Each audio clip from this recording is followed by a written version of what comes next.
लिखना। मेरी देवरानी साक्षी 14 साल सर्विस करने के बाद अपने विभाग की हेड बन गई है। उसने अपनी पदोन्नति की खुशी में आज जो पार्टी दी है, उसमें उसके ऑफिस की सारी सहेलियां बहुत सज धज कर आई थीं। मैंने काफी कोशिश करी, पर मुझसे बातें करने में किसी की दिलचस्पी ही नहीं थी। उनके बीच चल रहे वार्तालाप के लगभग सारे विषय उनकी ऑफिस की जिंदगी से जुड़े थे। उनके रूखे व्यवहार के कारण मेरा मन आहत हुआ। अचानक मैं खुद को बहुत अलग थलग, उदास व उपेक्षित सा महसूस करने लगी थी। मुझे लगा कि ये सब मुझे अपनी कंपनी में शामिल करने के लायक नहीं समझ रही थी। मैं एक तरफ कोने में बैठकर उस समय को याद करने लगी जब मैं भी ऑफिस जाती थी। इन सब की तरह ढंग से तैयार होकर घर से निकलना कितना अच्छा लगता था। ऑफिस में मैं भी नई नई चुनौतियों का सामना करने के लिए इनकी तरह आत्मविश्वास से भरी नजर आती थी। शादी के साल भर बाद मेरी बेटी मानसी पैदा हुई थी। उसके होने से 3 महीने पहले मैंने नौकरी से त्यागपत्र तो दे दिया, पर मेरा इरादा था कि जब वो कुछ बड़ी हो जाएगी तो मैं फिर से नौकरी करना शुरू कर दूंगी। मगर वो समय मेरी जिंदगी में फिर लौटकर कभी नहीं आया। मानसी के होने के 2 साल बाद मेरे बेटे सुमित का जन्म हो गया। मैं कुछ सालों के बाद नौकरी करना शुरू कर देती, पर अपनी देवरानी साक्षी के कारण ऐसा नहीं कर सकी थी। सुमित के होने के साल भर बाद मेरे देवर वासुराज की शादी साक्षी से हुई थी। वो MBA थी और अच्छे पद पर नौकरी करती थी। हमारी तेज तर्रार स्वभाव वाली सास को साक्षी का देर से ऑफिस से लौटना व रसोई के कामों में बहुत कम हाथ बटाना अच्छा नहीं लगता था। इस कारण सासू माँ को उसे डांटने व अपमानित करने के मौके बड़ी आसानी से रोज ही मिल जाते थे। ऐसा करके सासू माँ साक्षी को दबाना चाहती थी, पर साक्षी दबने को तैयार नहीं थी। इस कारण घर का माहौल कुछ दिनों में ही इतना खराब हो गया कि साक्षी घर से अलग होने की सोचने लगी। साक्षी ने मुझसे एक शाम साफ साफ कह दिया, भाभी, मैं अगर नौकरी छोड़कर घर में बैठी तो पागल हो जाऊंगी। मेरे लिए अच्छा कैरियर बनाना बहुत महत्वपूर्ण है। एक दिन साक्षी को घर लौटने में रात के 11 बज गए, क्योंकि वो ऑफिस से ही अपने एक सहयोगी की शादी में शामिल होने चली गई थी। उस दिन घर में सासू माँ की बहन का पूरा परिवार भी डिनर के लिए आया हुआ था। साक्षी देवर जी की इजाजत लेकर शादी के समारोह में शामिल होने गई थी, पर सासू माँ ने उसके देर से लौटने पर सब मेहमानों के सामने बहुत कलेश किया था। साक्षी अपने कमरे में जाकर ऐसी बंद हुई कि किसी के बुलाने पर भी बाहर नहीं आई। मैं जब देर रात को उसके कमरे में खाना लेकर गई तो वो छोटी बच्ची की तरह मुझसे लिपटकर बहुत जोर से रो पड़ी थी। तब भावुक होकर मैंने उससे वादा कर लिया था, साक्षी, तुम घर की चिंता छोड़ो और बेफिक्र होकर नौकरी करो। मेरे होते तुम्हारे नौकरी करने पर कभी आंच नहीं आएगी। घर तो मैं संभाल ही रही हूँ और आगे भी संभालती रहूंगी। इस मामले में माँ जी की डांट फटकार को एक कान से सुनकर दूसरे से निकाल दिया करो। मगर आज अपने उस फैसले के कारण मेरे मन में गुस्सा, चिढ़ व गहरा असंतोष पैदा हो रहा था। साक्षी की ऑफिस की सहेलियों को देखकर मन बार बार सोच रहा था कि कितनी चुस्त दुरुस्त और आत्मविश्वास से भरी नजर आ रही हैं ये सब की सब। मेरा व्यक्तित्व इनकी तुलना में कितना फीका लग रहा है। अपने व साक्षी के बच्चों को संभालते संभालते मेरी विवाहित जिंदगी के 30 साल निकल गए हैं। उन चारों को ढंग से पाल पोस कर बड़ा करने के लिए सुबह से रात तक चकर घिन्नी सी घूमती रही हूँ। इस कारण मुझे इज्जत और वाहवाही तो खूब मिली, पर मेरा व्यक्तित्व मुरझा गया और ये बात आज मेरे मन को बहुत कचोट रही थी। वैसे मुझे साक्षी से कोई शिकायत नहीं है। उसने अलग तरह से हमारे संयुक्त परिवार के प्रति अपनी जिम्मेदारियां पूरी करी हैं। बिजली पानी के बिल देवर जी ही भरते रहे हैं। मकान की मरम्मत व रंग रोगन सदा उन्होंने ही कराया है। मेरी बेटी मानसी की पढ़ाई का आधे से ज्यादा खर्चा मेरे देवर ने ही उठाया था। आज ये बात मन में बहुत जोर से चुभ रही है कि घर गृहस्थी के कामों में उलझे रहने से मेरे व्यक्तित्व का विकास रुक गया।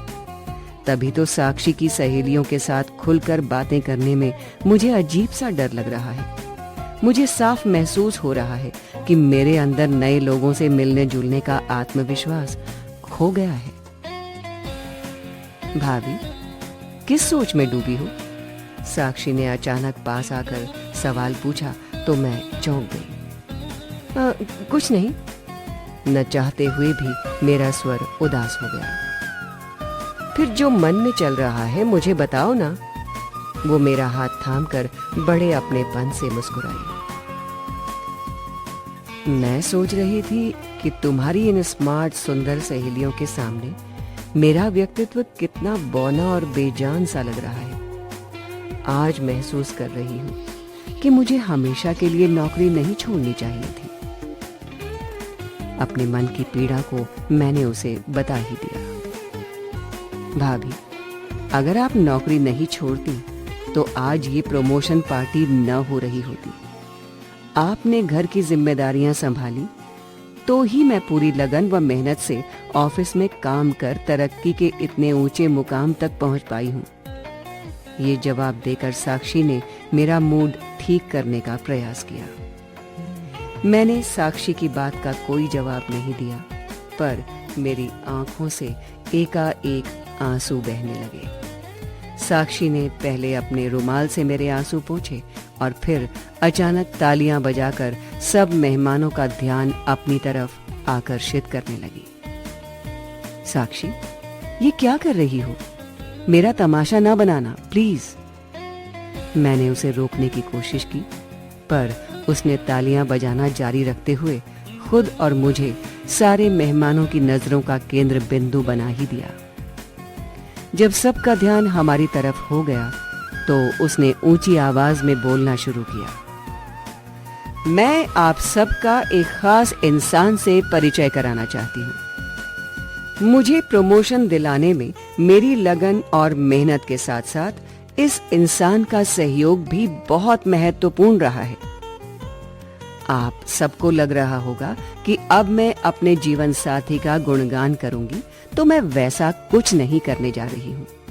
वे तो उल्टा हमेशा मुझे डांटते थे कि मैं अपनी कमाई का घमंड न करूं और आए दिन नौकरी छुड़वा देने की धमकी देते रहते थे। साक्षी के इस मजाक पर जब मेहमानों का हंसना रुक गया तो वे आगे बोली। आज मेरा बेटा मोहित 10वीं कक्षा में है और बेटी तान्या 12वीं कक्षा में। दोनों हमेशा फर्स्ट आते हैं। आज मैं हर तरह से सुखी और संतुष्ट हूं।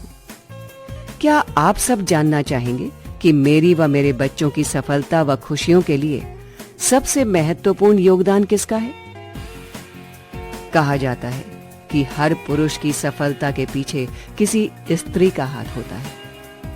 मेरे जीवन को अपार खुशियों से भरने में भी एक स्त्री का हाथ है, और वो है बहुत सीधी सादी व सबके सुख दुख बांटने वाली मेरी ये सीमा भाभी। मैं चाहती हूं कि आप सब इनका एक बार जोर से तालियां बजाकर स्वागत करें। सभी मेहमानों ने बड़े जोर शोर से तालियां बजाकर मेरा अभिनंदन किया। सच कहूं तो इस वक्त मैं खुश होने के साथ बहुत शर्मा भी उठी थी। साक्षी भावुक अंदाज में मेहमानों से आगे बोली। मेरी इन सीमा भाभी के पास सोने का दिल है।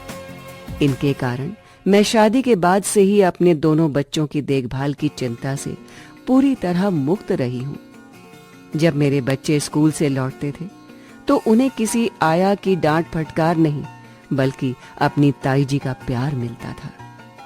ये सीमा भाभी ही थी जिनके कारण उन्हें हमेशा खाना गरम और अपनी मनपसंद का मिला। इन्होंने दोपहर का अपना आराम त्याग कर उन्हें होमवर्क कराया। मेरे बच्चों को बहुत अच्छे संस्कार इन्होंने ही दिए। मैं आज सीमा भाभी को बताना चाहती हूँ कि हम नौकरी करने वाली औरतें तो घर व ऑफिस की दोहरी जिम्मेदारियों को निभाते हुए मशीन बनकर रह जाती हैं। हमारे चमकदार व्यक्तित्व में बहुत कुछ नकली और बनावटी होता है। मैं अपने बच्चों को कभी इतने अच्छे ढंग से नहीं पाल सकती थी जैसे इन्होंने पाला है। मेरी सीमा भाभी ने हमारे इस घर को जोड़ कर रखा है। ये स्नेह व त्याग की जीती जागती मिसाल है। मैंने कभी नहीं कहा है, पर आज आप सबके सामने कहती हूँ कि इस जिंदगी में तो मैं इनके प्यार, स्नेह और त्याग का कर्ज कभी नहीं उतार पाऊंगी। पर मैं जो कर रही हूँ उसकी प्लानिंग मैंने और बसु ने कई महीनों से कर रखी थी। हमने गोमती नगर के एक कमर्शियल कॉम्प्लेक्स में एक दुकान खरीदी है जिसमें भाभी के बनाए और डिजाइन किए कपड़े बिकेंगे। ये हमारी ओर से मेहमानों का बदला नहीं है, प्यार का मान है। भाभी, ये लो सारे कागज, दुकान आपके नाम पर है। कहते हुए साक्षी ने सीमा के हाथ में एक फाइल पकड़ा दी। आंखों से आंसू बहा रही साक्षी ने वहीं सबके सामने मेरे पैर छूकर आशीर्वाद लिया तो तालियों की तेज आवाज से पूरा पंडाल एक बार फिर गूंज उठा। उसे प्यार से गले लगाते हुए मेरे मन की सारी शिकायतें, हीन भावना व कड़वाहट जड़ से दूर हो गई थी। मुझे परिवार के सारे सदस्यों ने घेर लिया। सबकी आंखों में मुझे अपने लिए प्रशंसा व आदर के भाव साफ नजर आ रहे थे। मेरी आंखों से अब जो आंसू बह रहे थे तो वे खुशी और गहरे संतोष के थे। श्रोताओं, उम्मीद है आपको ये कहानी पसंद आई होगी। ऐसी ही और कहानी हम आपको अगले अंक में सुनाएंगे। तब तक के लिए नमस्कार।